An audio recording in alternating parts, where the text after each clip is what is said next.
Oke, bersama saya kembali saat ini dengan Bude Potret.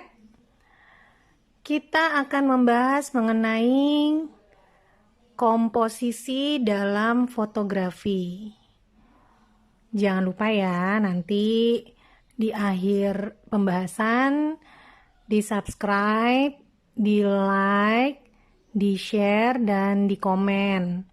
Kalau ada pertanyaan atau masukan-masukan, silakan ditulis komentar di kolom komentar maksudnya.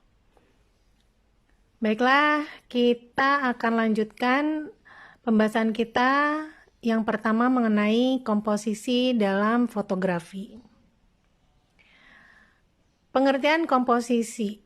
Nah, komposisi ini bisa disebut sebagai susunan.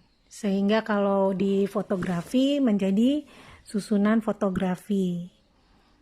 Susunan fotografi ini kenapa sih harus disusun? Nah, pada suatu objek yang akan kita foto ya, pasti akan terdapat beberapa elemen di sekitar objek yang akan kita foto tersebut. Nah, kita sebagai fotografer harus pintar-pintar berkreativitas gitu dari elemen-elemen yang ada di sekitar objek tersebut ya, agar foto yang kita ambil menjadi menarik dan terlihat artistik gitu ya. Nah, elemen-elemen itu apa aja sih gitu ya. Nah, elemen-elemen itu terdiri dari beberapa, yaitu garis, bentuk, warna, gelap, dan terang. Ya. Dan dalam fotografi ini sendiri, komposisi ini banyak sekali. Memang saking banyaknya kita tidak bisa mempelajarinya dalam satu hari ya. Nah, di sini saya hanya membahas komposisi-komposisi yang umum digunakan oleh fotografer dalam mengambil satu gambar ya. Yang pertama yang harus diketahui sebagai seorang fotografer adalah komposisi rule of third. Nah, rule of third ini sangat dasar sekali ya, dan caranya sangat mudah dipahami. Caranya adalah dengan kita menyeting grid line di handphone atau di kamera yang akan kita gunakan untuk mengambil foto. Ya, biasanya ada di settingan. Kemudian objek yang akan kita foto tersebut, objek utamanya kita letakkan di titik-titik yang ada di 9 kotak tersebut ya. Jadi ada garis 3 gitu ya, membelah menjadi 9 kotak. Nah, objeknya tersebut bisa kita taruh di garis-garis yang ada di sepertiga bagiannya gitu, atau di tengahnya ya. Nah, ini contoh yang di sebelah kanan itu adalah foto yang saya ambil dengan menggunakan handphone ya, smartphone. Dan kebetulan karena terik mataharinya, saya coba menggunakan filter dari kacamata saya. Kacamata saya kebetulan warnanya coklat, sehingga dia menghasilkan warna seperti contoh di sebelah kanan. Nah, ini saya letakkan perahu tersebut di titik bagian bawah ya, sepertiga garis yang bagian bawah, sehingga terlihat memang kalau mata awam jadi miring gitu ya, karena bukan miring, jadi jomplang, sebelah kanannya kosong gitu ya, padahal sebenarnya memang ini adalah komposisi rule of third. Jadi kita bisa taruh objek utamanya di titik-titik yang kita inginkan, bisa di sebelah kanan titiknya gitu ya. Kalau saya kan di sebelah kiri, pojok sini kiri ya, bawah. Nah, contoh lain rule of third adalah seperti ini. Nah, ini kelihatan sebetulnya itu yang paling atas ya, batu biasa itu cuma disusun namun karena kita letakkannya menggunakan komposisi rule of third sehingga terlihat menarik gitu ya. Dan ini juga didukung oleh elemen lain ya, seperti ada cahaya-cahaya dari matahari, dari langit ya, warna-warnanya ya, elemen-elemen lain, sehingga terlihat menarik. Padahal cuman foto batu bertumpuk doang ya. Nah, yang di bawahnya itu adalah foto bunga. Sebenarnya bunganya banyak gitu, namun diambil oleh si sang fotografernya hanya satu ya. Dia meletakkannya di bagian bawah kiri ya, titiknya ya. Dan ini menggunakan kedalaman ya. Kalau kita foto itu kita pakai aperture yang kecil ya, sehingga di belakangnya menjadi ngeblur atau bokeh gitu ya dalam fotografi. Nah, ini terlihat sangat tajam jadinya bagian depannya. Demikian pula yang di tengah, ini ada makaron, sengaja difoto yang di tengah itu sebagai POI utamanya, dia ada di bagian tengah ya dari rule of third ini. Sedangkan elemen pendukung lainnya itu sisi kiri sisi kanannya dia diletakkan hanya lebih pendek gitu ya ketinggiannya, sehingga kita bisa paham bahwa utamanya adalah yang di tengah gitu. Warnanya pun sudah yang lebih mencolok yang di tengah gitu ya dibandingkan kiri kanannya. Nah, yang di sebelah kanan itu juga menggunakan teknik rule of third. Sepertiga bagiannya digunakan untuk foto lebah ya. Nah, kalau foto ini biasanya kita menggunakan lensa makro. Kalau di handphone sudah tersedia lensa makro, bisa dimanfaatkan untuk foto binatang-binatang kecil ya, seperti lebah ini ya, pada saat dia mendekati bunga. Ya, ini adalah salah satu beberapa contoh lah ya dari rule of third. Dan contoh-contoh ini juga beberapa saya ambil di Google dan Pinterest ya. Jadi kalau kalian juga mau mendapatkan inspirasi foto-foto rule of third, bisa searching di Google dan di Pinterest. Selain itu jangan cuman hanya searching aja ya, tapi kita juga tetap harus mencoba untuk mengambil sebuah foto ya. Berikutnya yaitu komposisi foto simetris. Nah, kelihatan sekali ya kalau komposisi foto simetris ini kita sudah paham bahwa objek yang berada di tengah-tengah itu kalau dibelah secara proporsionalnya ya di foto tersebut yang kita ambil akan sama rata kiri kanannya. Seperti contoh yang di sebelah kanan ya. Nah, ini adalah salah satu contoh simetris. Kita kalau foto juga kita perlu mengetahui garis-garisnya ya. Elemen-elemen selain dari objek utamanya. Nah, ini adalah salah satu contoh komposisi simetris. Yang lain adalah seperti contoh berikut. Yang di atas ya, itu ada sebuah pilar seperti bangunan gitu ya. Nah, ini juga kalau dibagi dua, kiri kanannya akan terlihat sama ukurannya ya, bentuknya sama. Demikian pula yang foto lampu-lampu jalanan yang di bawah, objek utamanya di tengah gitu ya, ada bulan di sana. Ini sangat-sangat terlihat menarik sekali ya, walaupun foto sebuah lampu jalanan gitu ya, terlihat artistik dan bagus karena sang fotografer juga dia mengambil teknik ini sudah jelas gitu ya, menggunakan komposisi simetris. Jadi kiri kanannya sama ya. Letak dan ukuran dari lampunya juga sesuai gitu ya. Yang di tengah pun demikian. Jadi ini ada beberapa permen ya. Permen diatur, disusun ya.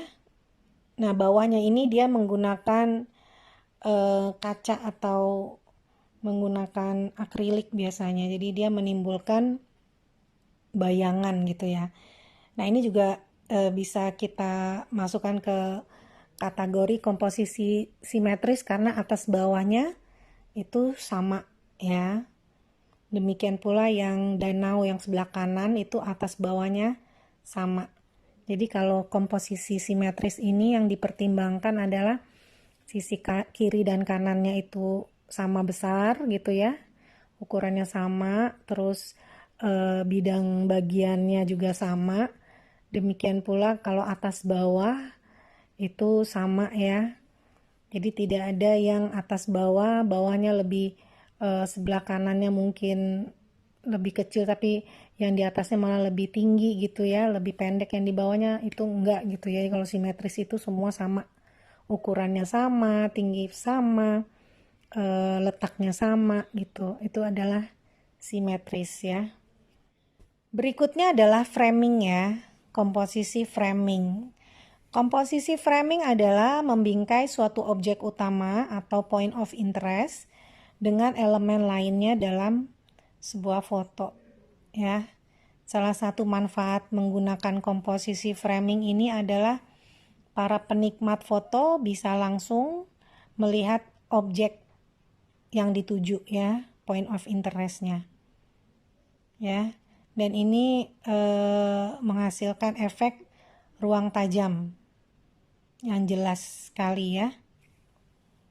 Nah, kalau untuk contoh sebelah kanan ini, teknik framing ini bisa kita gunakan pakai botol plastik. Biasanya dari botol aqua ya. Itu dipotong aja di bagian bawahnya, itu dibelah sehingga dia bolong gitu ya. Kalau seandainya bagian tutupnya itu juga perlu dipotong ya dipotong, tapi kalau tidak ya tidak apa-apa. Nah, yang penting point of interestnya tersebut yang akan kita foto itu ukurannya sesuai dengan lubang yang akan kita pakai ya, dalam hal ini botol plastiknya.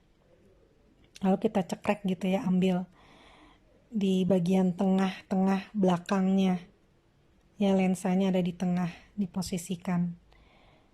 Nah, ini adalah teknik framing ya.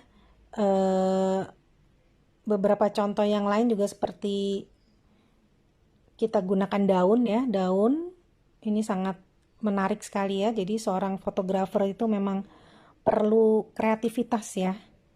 Jangan hanya cuma mengambil foto aja gitu, tapi juga kita berpikir kira-kira ide apa lagi nih gitu yang akan kita tampilkan agar foto kita menarik. Nah, ini adalah salah satunya menggunakan daun. Daunnya juga daun kering ya. Dan yang diambil adalah POI utamanya yaitu orang yang ada di depannya. Mungkin ini harus diatur ya jaraknya ya. Sehingga si orang yang akan difoto tersebut terlihat di bagian tengah-tengah daun pada saat kita bulatkan, kita lipat gitu daunnya ya. Demikian pula yang foto hitam putih yang di bawah itu ada kapal laut ya, lewat gitu ya, kapal laut ya. Dan dibikin seperti frame tangannya gitu, sehingga kita yang melihat foto tersebut sudah jelas, pasti matanya akan langsung tertuju kepada si kapal lautnya ya. Sehingga elemen-elemen lain yang ada di luar itu merasa tidak terlalu difokuskan gitu, karena mata kita sudah jelas langsung lihat di bagian tengahnya si jari-jari tadi yang membentuk sebuah frame ya. Yang di atas juga ada seorang perempuan yang berdiri di pinggir pintu ya, itu sudah jelas bahwa dia kita pakai nih fotografernya ini dia pakai komposisi framing ya, jadi dia pintunya ini adalah menjadi suatu frame-nya gitu ya, dan menjadi hasil yang siluet karena di depannya jauh lebih terang fotonya, lebih terang cahayanya dibandingkan cahaya yang mungkin datang di bagian fotografernya gitu, mengambil foto sehingga terlihat siluet ya. Ini sangat menarik sekali. Framing juga bisa dibuat seperti yang sebelah kanan ya, jadi si objek utamanya itu dikelilingi oleh elemen lain sehingga dia memang dibungkus gitu ya oleh si daun-daun ini ya. Nah, ini adalah salah satu contoh framing juga yang bisa kita menjadi inspirasi kita ya. Banyak contoh-contoh komposisi ini yang bisa kalian dapatkan di Google dan di Pinterest ya. Jadi untuk mencari sumber inspirasi kita, kadang seorang fotografer juga perlu masukan-masukan ya, perlu imajinasi gitu, kadang suka mentok juga gitu ya. Nah itu kita perlu, makanya sebagai fotografer itu kita perlu juga melihat hasil dari fotografer lain gitu ya, untuk menjadi masukan-masukan seorang fotografer. Nah, yang keempat adalah komposisi foto perspektif. Nah, komposisi perspektif ini adalah teknik pengambilan gambar dengan memanfaatkan efek jauh dekat yang dihasilkan oleh lensa kamera ya, sehingga menimbulkan suatu dimensi yang sangat menawan. Nah, hal ini bisa kita peroleh dengan pengaturan angle dan jarak yang tepat sehingga bisa mendapatkan foto yang berdimensi. Nah, seperti contoh yang sebelah kanan ini anak saya yang ngambil menggunakan handphone ya, kamera handphone di perjalanan gitu ya. Dan dari foto perspektif ini bisa kita simpulkan bahwa ada satu titik yang hilang ya, dimana yang di depan sana tidak terlihat lagi jalanannya ya. Yang terlihat adalah gunungnya gitu ya, justru yang jauh lebih, karena dia jauh lebih besar gitu ya. Nah, ini adalah salah satu contoh perspektif satu titik yang hilang karena jaraknya, karena jauh gitu kelihatannya. Nah, ini adalah contoh foto perspektif juga yang di sebelah kanan itu, sebelah kiri itu saya ambil waktu di jalanan di Braga, Bandung ya.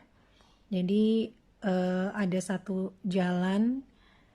Nah, ini juga termasuk perspektif karena ada satu titik hilang juga di depan sana. Efek jauh dekat ini ya. Jadi lama-kelamaan dia menghilang gitu. Demikian pula yang di jembatan. Ini ada satu titik yang hilang. Dan ini juga bisa terlihat dari line-nya ya, garis-garisnya ya. Ini merupakan komposisi garis juga gitu ya kalau yang untuk jembatan ini ya. Jadi memperhatikan garis-garisnya sehingga komposisinya jadi lebih menarik. Nah, kalau yang untuk sebelah kanan paling atas sama yang di bawah ini adalah perspektif ilusi ya. Jadi ini adalah salah satu perspektif juga di mana kita menggunakan teknik jauh dekatnya ya. Tapi ini adalah ilusi perspektif. Ya, terlihat yang bagian atas itu sebenarnya mataharinya itu ada di belakang sana jauh gitu ya. Nah, kita yang mendekati kamera ini seakan-akan orangnya itu tangannya mengeluarkan cahaya gitu ya dari si mataharinya, dan lawan mainnya itu terpelanting lah ke belakang gitu ya. Dia terbang ke belakang akibat dari dorongan si cahaya yang ditimbulkan oleh si tangannya orang ini gitu ya. Nah, ini adalah satu efek ilusi yang diambil.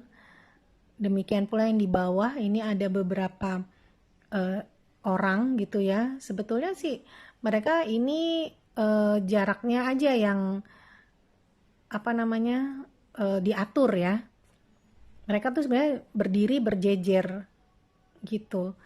Jadi kelihatan temannya itu di atas tangan si wanitanya, demikian pula yang temannya di ujung sana di atas tangan temannya yang di tengah gitu. Padahal mereka sebenarnya berjejer. Nah, ini adalah perspektif ilusi ya. Memang sebagai fotografer itu perlu kreativitas seperti yang saya sampaikan tadi ya. Dan ini sangat menyenangkan gitu kalau yang untuk foto-foto ilusi ini gitu ya.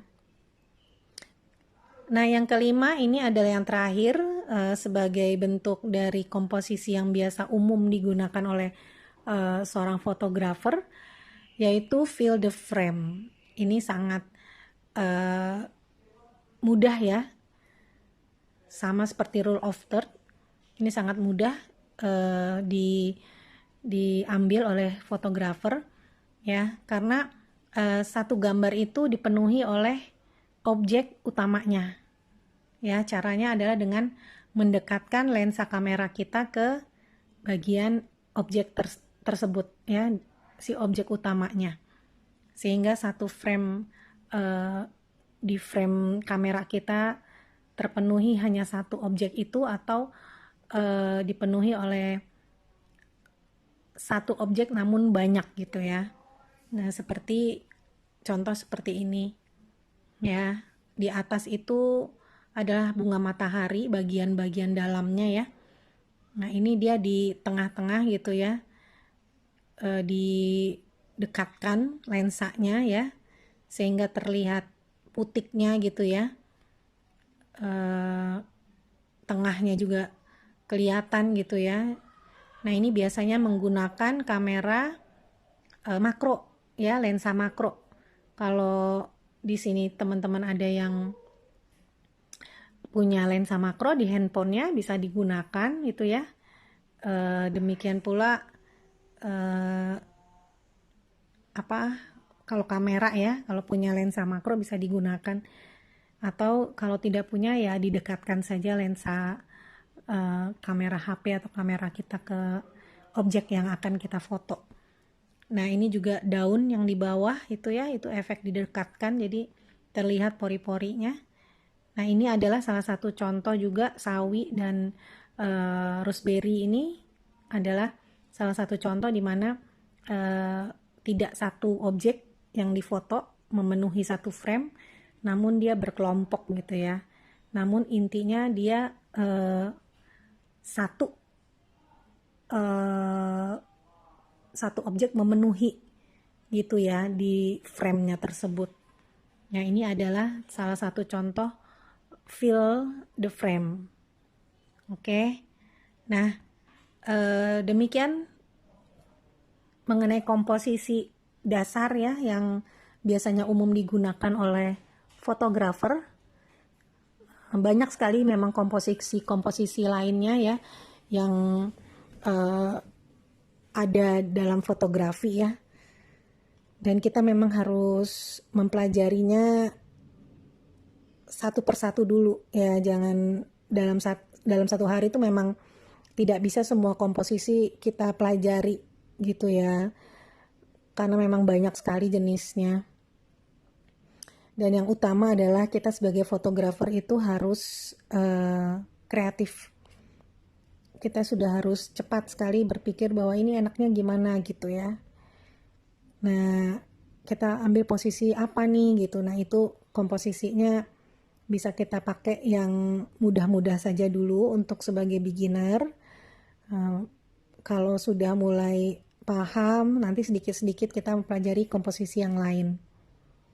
Oke, sekian dulu pembahasan kita mengenai komposisi dasar ya dari fotografi.